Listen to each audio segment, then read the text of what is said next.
Qui n'a jamais entendu parler de Raspberry Pi? Cette petite carte électronique offrant aux makers un panel de possibilités presque infini. Cette vidéo portera sur la mise en route d'une Raspberry Pi et sera la première d'une série de vidéos tutoriels sur l'utilisation de cette carte. Dans la suite de cette vidéo, je vais considérer que vous connaissez déjà la carte Raspberry Pi. Nous allons ainsi pouvoir nous concentrer sur l'essentiel et la réalisation de nos premiers projets. Entrons dans le vif du sujet. Pour pouvoir commencer à développer nos projets, nous devons installer et configurer un système d'exploitation sur la Raspberry. La carte électronique ne disposant pas de mémoire intégrée, nous allons installer l'OS sur une carte SD. Les étapes de l'installation seront les suivantes. Nous allons monter l'image de l'OS sur la carte SD, puis nous allons configurer la connexion Wi-Fi et activer la prise en main à distance. La prise en main à distance va nous permettre de pouvoir travailler sur notre Raspberry avec un matériel minimaliste. Dans le cadre de ces tutos, nous allons avoir besoin de une carte Raspberry, ça vous l'aurez deviné, une carte micro SD d'un minimum de 4 Go, une alimentation 5 volts, par exemple un chargeur de téléphone fera très bien l'affaire, et un câble USB-B. La première étape est de télécharger un système d'exploitation pour notre carte.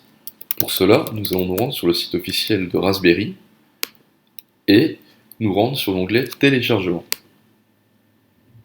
Sur cette page, vous allez retrouver une liste des systèmes d'exploitation que vous pouvez installer sur votre carte.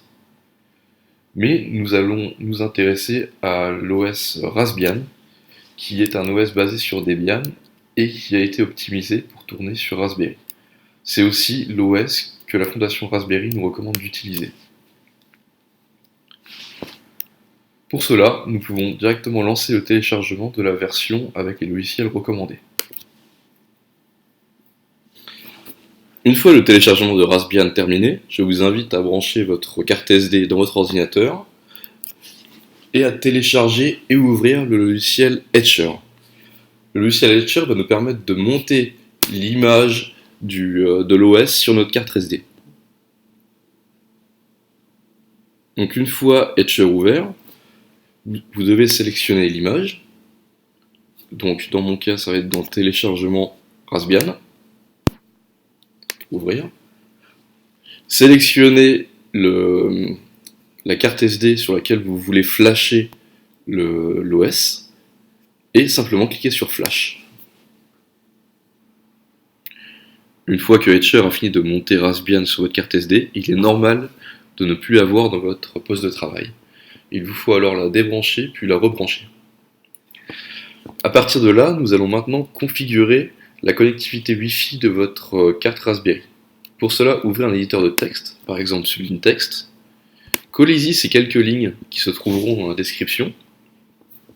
Puis allez prendre en photo l'arrière de votre box. Grâce à cette photo, vous allez pouvoir remplir le SSID dans cette ligne et changer le password dans cette ligne-là. Une fois ces deux opérations effectuées, il vous reste juste à enregistrer ce fichier à la racine de votre carte SD.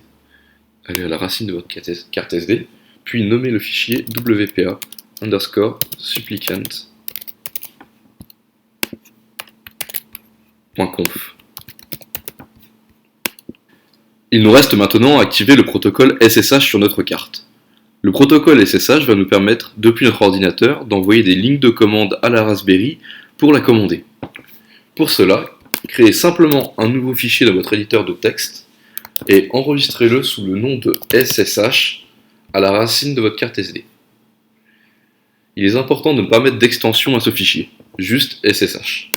L'installation et la configuration initiale du système d'exploitation sont maintenant terminées. Il vous suffit maintenant de débrancher la carte SD de votre ordinateur et de la brancher sur la Raspberry. Ensuite, vous pouvez brancher votre carte Raspberry sur une alimentation 5 volts et attendre 90 secondes qu'elle démarre. Une fois la Raspberry démarrée, nous devons vérifier qu'elle est connectée au réseau. Pour cela, ouvrez une invite de commande et tapez ping Raspberry Pi. Voilà. Donc là, nous avons un résultat de la part de la Raspberry, elle est donc bien connectée au réseau.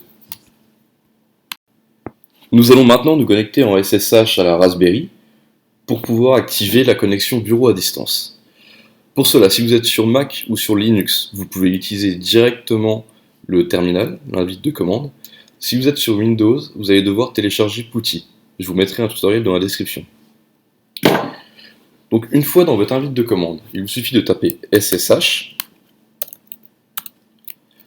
le nom de votre nom d'utilisateur sous la Raspberry, de base c'est pi, @raspberry pi.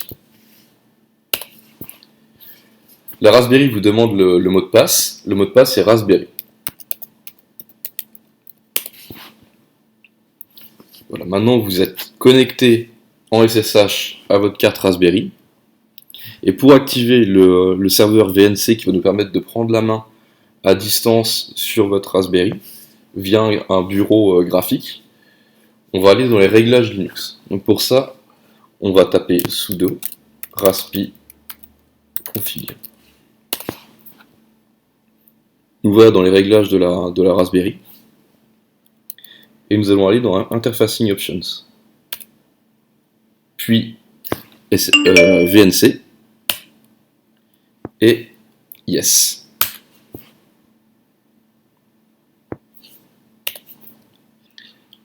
À partir de là, votre Raspberry est prête à être utilisée. Il vous suffit de télécharger et d'installer le logiciel VNC Viewer et de l'ouvrir. Une fois le logiciel ouvert, il vous suffit de taper Raspberry Pi ou l'adresse IP de votre Raspberry, de rentrer votre nom d'utilisateur, donc Pi si vous ne l'avez pas changé, et votre mot de passe Raspberry. Cliquez sur OK.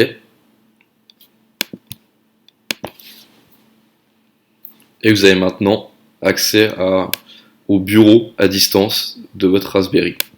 Bravo, l'installation de votre Raspberry Pi est maintenant terminée. Nous nous retrouvons bientôt pour une série de vidéos qui porteront sur la domotique et comment créer une petite box domotique pilotée par le web avec votre Raspberry Pi. A bientôt.